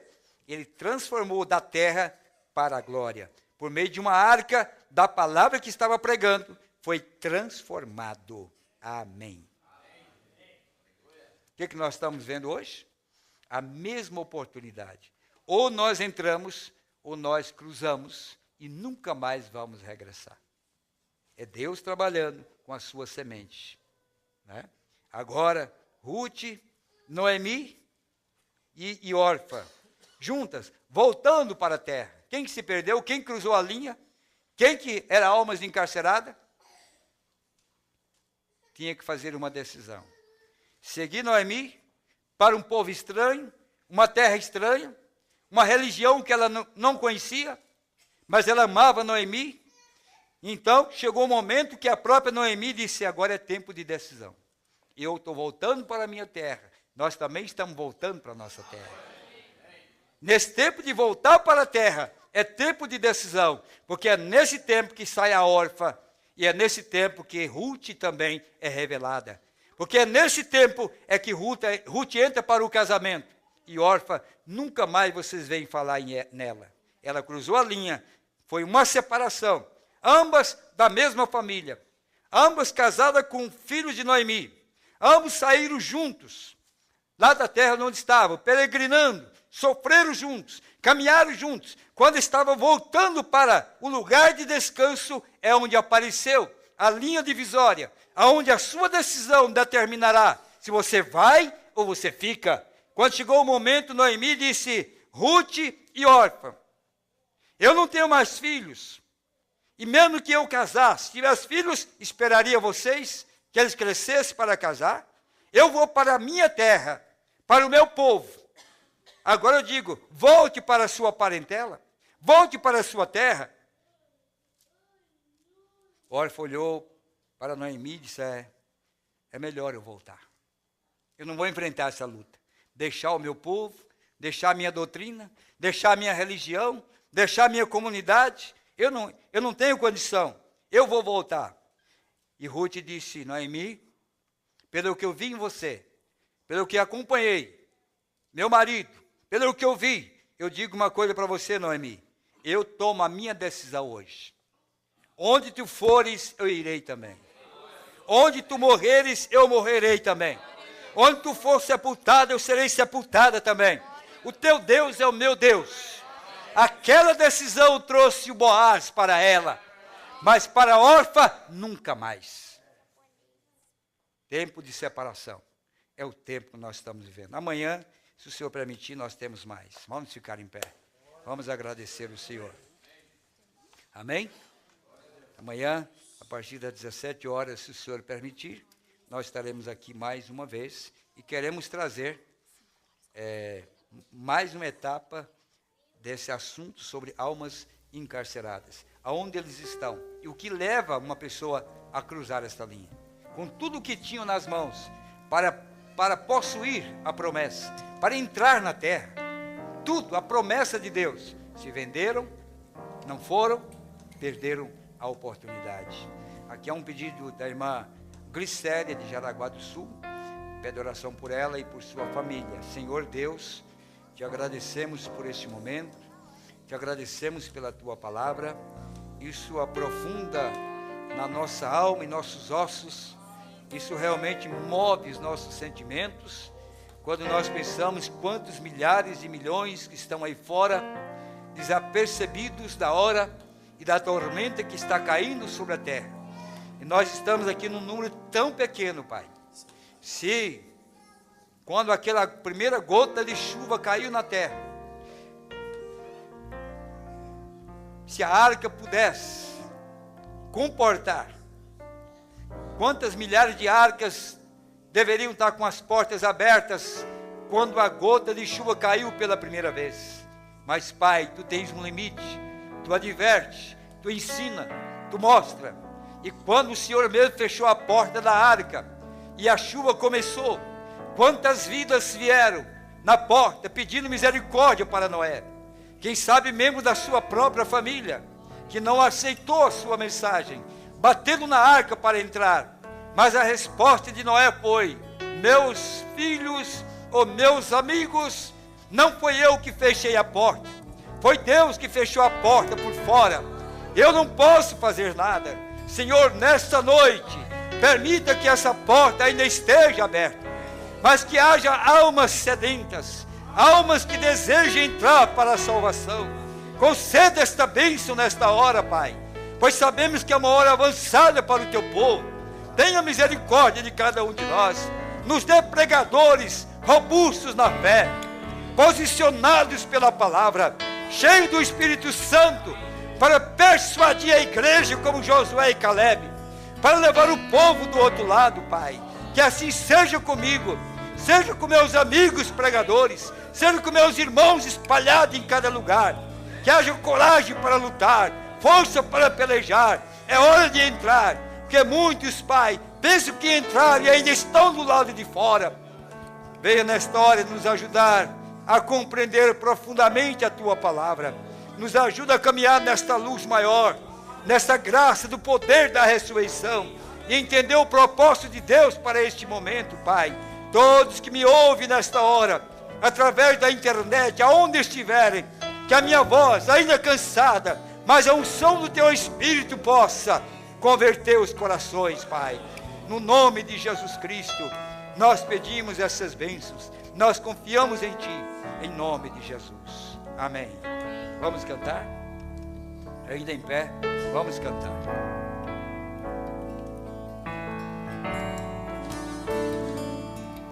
Alinha-me com minha teofania.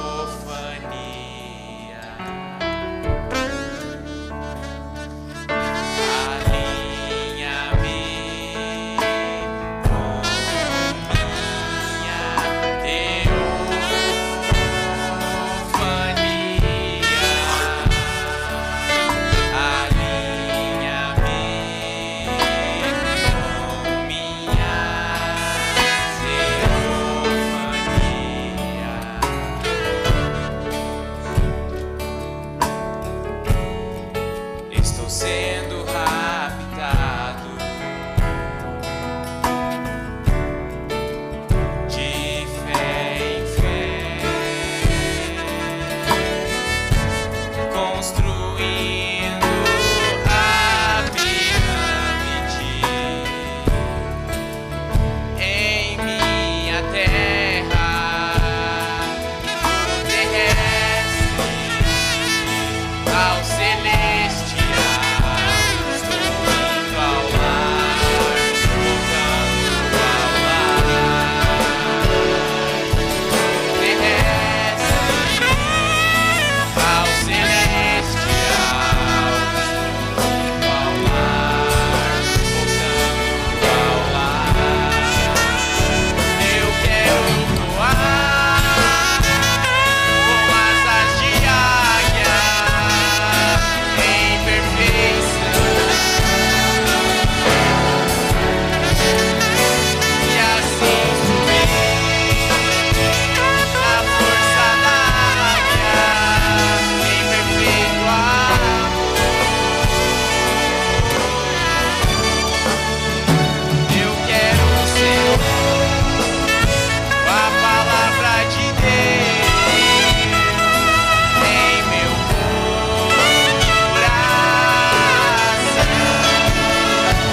e então crescer de virtude em virtude e ser perfeito. A amnésia já não vivo, a amnésia já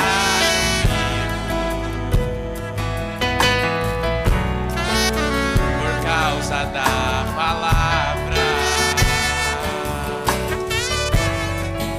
Sua divina imagem, Senhor, eu quero ser, Senhor, eu quero ser,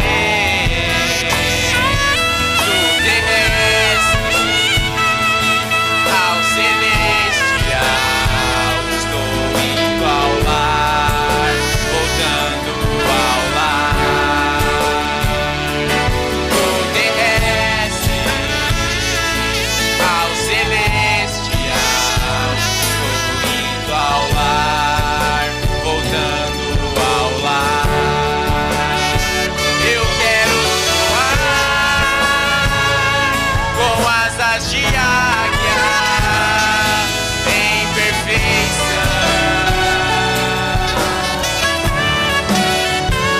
e assim subir na força da águia em perfeito amor. Eu quero ser a palavra de Deus em meu coração, e então crescer de virtude em virtude e ser perfeito.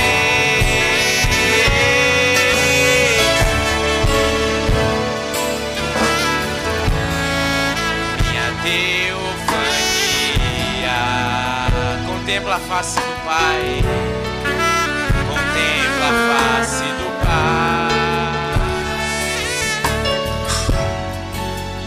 Desta jornada terrena ao meu destino eterno, ao meu destino eterno, do terrestre ao celestial.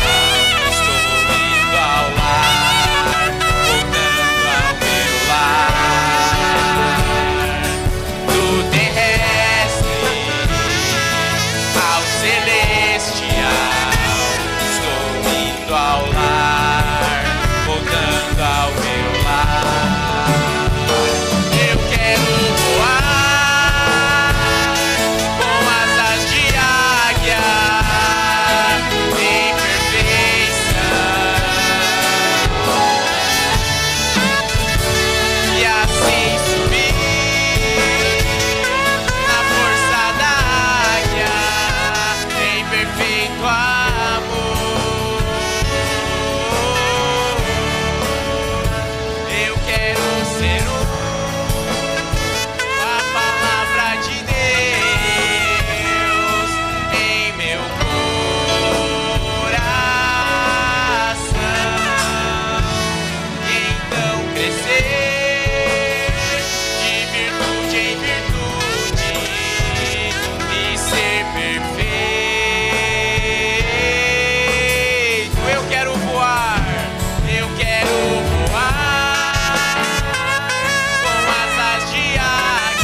com a palavra de Deus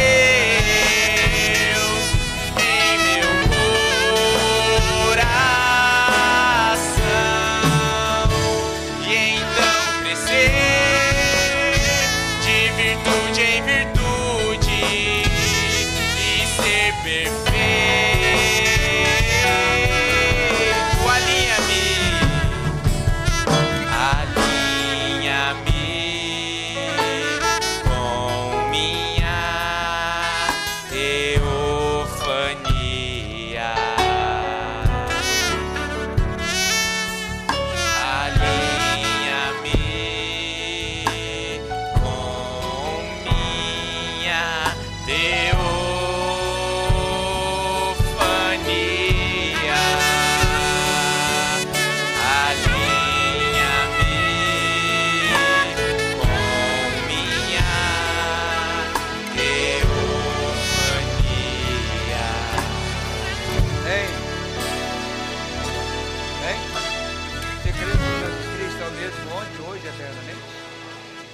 Noemi, que a oração, por favor, venha à frente. Nós vamos ungir-la, esta criança, e também a mãe, em nome do Senhor. Segundo Tiago, capítulo 5. A oração, a unção com óleo, curará o doente. Eu creio que ele está aqui nesta noite, amém? Você crê? Se tiver mais alguém doente, que quer a unção com óleo, por favor, pode vir aqui. Nós vamos ungir em nome do Senhor Jesus Cristo. Ele é o curador. Eu sou o Senhor que te sara. Não o Senhor que te sarei. Eu sou o Senhor que te sara. Isso quer dizer, é sempre presente, não é? Então nós vamos fazer isso em nome do Senhor Jesus. Eu creio que nós vamos ter o resultado da promessa de Deus. Quando Moisés tirou Israel do Egito, não levou nenhuma sacolinha de primeiro socorro. Você já viu se Moisés levou anestesia, gases, comprimido para dor, levou qualquer coisa, não levou nada. Sabe o que levou? Eu sou o Senhor que te sara. Toda doença que chegava, Moisés, estou com um problema aqui, qual é a palavra? Eu sou o Senhor que te sara. Só tinha uma palavra, eu sou o Senhor que te sara. E Ele está aqui nessa noite, amém? Você vai levantar suas mãos para o céu, tá? E vai pedir que Deus vindique essa promessa dessa escritura. E você que está me ouvindo aí pela internet, e você está doente e crê que Jesus é onisciente, é onipresente, e Ele está aí para te curar, você vai levantar a sua mão e nós vamos receber o resultado dessa vitória. Amém? Querido Deus e Pai Celestial, nós sabemos que a nossa força nada é, mas temos uma fé, porque o nosso pai Abraão nos ensinou a confiar, a crer, mesmo naquilo que é impossível, pois somente um homem com uma fé daquela poderia ver as promessas de Deus se cumprir nas suas vidas, para alguém que ninguém jamais poderia pensar. E eu creio nesta noite, Pai, que cada um dos que aqui estão nesta noite vieram do lombo de Abraão, não como Ismael, mas como Isaac, como a semente prometida, Pai. Eu vou ungir agora esta criança, Pai, em nome do Senhor Jesus Cristo. Eu repreendo esta enfermidade que tem tomado esse pequeno corpo, que ela possa ser liberta nesta hora, Pai, no nome de Jesus Cristo, que esse corpo tenha saúde, tão somente para a Tua glória, Pai. Também nossa irmã está aqui nesta hora, buscando do Senhor. O Senhor está aqui para curar e sarar, para libertar e fazer maravilhas, porquanto o Senhor é o mesmo ontem, hoje e eternamente. Nós, em nome de Jesus Cristo, declaramos a sua cura, tão somente para a glória de Deus, em nome de Jesus. Aleluia, glória a Deus. Pai Celestial, aqui está a minha irmã, Senhor, seus cabelos brancos, mas ela é uma crente no Senhor, ela crê em cada promessa da Tua palavra. Eu unjo ela nesta hora em nome do Senhor Jesus, porque o Senhor prometeu que estaria conosco todos os dias, e onde o Senhor está, a cura, a liberdade, a batismo do Espírito Santo, a poder, e o Senhor está aqui para fazer isso na vida da minha irmã, Pai, no nome do Senhor Jesus, Pai. Aqui está outra irmã anciã, que tem crido na Tua palavra. Conserve nesse instante esse corpo sadio, esta alma sadia, esse corpo servindo ao Senhor, e que ela seja uma vitoriosa, Pai, em nome de Jesus Cristo. Abençoe nossa irmã jovem aqui, Senhor, que o desejo da sua alma encontre a resposta de Deus, que nesta noite ela seja libertada, e aquilo que ela veio buscar, ela possa levar em nome do Senhor Jesus Cristo. Pai, abençoa esta criança, Senhor. Eu unjo esta criança e esta mãe, em nome do Senhor Jesus Cristo. Eu creio, Pai, que não há nada que o Senhor não possa fazer. O Senhor prometeu, colocarão as mãos sobre os enfermos, e eles serão curados. Não é talvez, o Senhor disse serão curados. E eu creio que essa é tua promessa nesta noite. E eu creio nessa vitória nesta noite. Em nome de Jesus Cristo, Pai. Possa o Senhor cumprir a tua palavra. Ó Deus bendito, eu unjo também essa irmã, esta mãe e esta criança agora, Pai Santo. Eu a coloco diante do Senhor. O Senhor fez esses corpos sadios. O diabo tem trazido a enfermidade. Mas Jesus Cristo, que é o mesmo ontem e hoje, já está entre nós para trazer a vitória, para trazer a saúde, para trazer a libertação, Pai. E eu declaro em nome do Senhor Jesus, esta bênção na vida dessa jovem, desta criança e desta mãe, em nome de Jesus Cristo. Pai, abençoe minha irmã aqui, Senhor. A unção com óleo, diz a tua palavra, curará o doente. E eu creio, é tão simples, Senhor, mas é tua palavra, é a tua verdade, é a tua promessa. É tão simples como a mensagem de Noé, entrando na arca, escaparia dos trovões, da chuva. E agora, crendo nesta palavra, as enfermidades desaparecerão. Eu unjo em nome do Senhor Jesus. Então, somente para a tua glória, Pai. Esta mãe, esta criança, Pai, estão ungidos agora em nome do Senhor Jesus. Segundo Tiago, capítulo 5, que a oração da fé curará o doente. A unção com óleo devolverá a sua saúde, em nome de Jesus Cristo, para a glória de Deus. Aleluia. Amém. Pode voltar, irmãs. Deus vos abençoe. Aleluia. Glória a Deus. Amém? Se o Senhor permitir e nós vivermos até amanhã, nós estaremos de volta aqui a partir das 17 horas. Nos acompanharam o irmão Guedes e família em Cascavel, o irmão Daniel Monteiro em Curitiba, a irmã Marli em Curitiba, o irmão Juarez e a irmã Cladir em Enéas Marques, a irmã Lindalva em Guaíra, a irmã Diva dos Anjos em Ponta Grossa, irmão Arivaldo, em Ouro Verde do Oeste.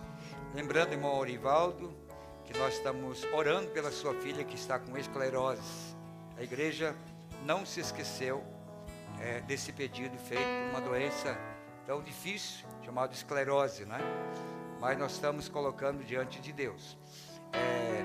Irmão Ismael e família em São José dos Pinhais, irmão Sebastião e irmã Franciele em São José dos Pinhais, irmão José e Patrícia em Toledo, irmã Eliana em Toledo, irmão Sandro e família em Veracruz do Oeste, irmã Dalete em Blumenau, irmão João Gomes em Camboriú, irmão Hélio e família em Florianópolis, irmã Glicéria Teixeira em Jaraguá do Sul, irmão Luiz, irmã Maria e Franciela em Itajaí, irmã Dileus em Rio Negrinho, irmão Antônio Barabas em Turvo, irmão Aparecido e família em Cosmópolis, irmão Zenilton e Otília Zenilton e família em Cosmópolis, irmão João e Otília em Ferraz de Vasconcelos, irmão Edivaldo e família em Itapevi, irmã Ada, Novo Hamburgo, irmão Tiago e irmã Rosana em Novo Hamburgo, irmã Sabrina em São Leopoldo, irmã Margarete São Leopoldo, irmã Lore, Paulo, Abraão, Sandra e Ana em Venâncio Aires, também irmão Ricardo, irmã Esther, irmã Ágata e Estevão em Belo Horizonte. Eu quero agradecer a irmã Esther pela sua carta, seu e-mail maravilhoso, o seu testemunho, tem nos ajudado, o seu testemunho de fé tem colaborado conosco. Eu agradeço a irmã Esther, irmão Ricardo, pela cartinha que nos escreveu.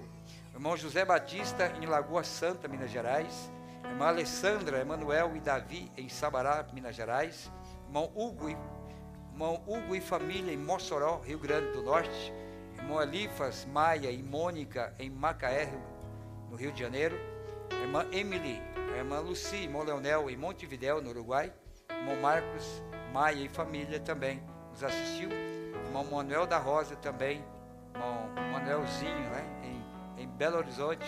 Deus abençoe vocês, muito obrigado por nos assistirem. O Senhor Jesus recompense cada um de vocês, amém?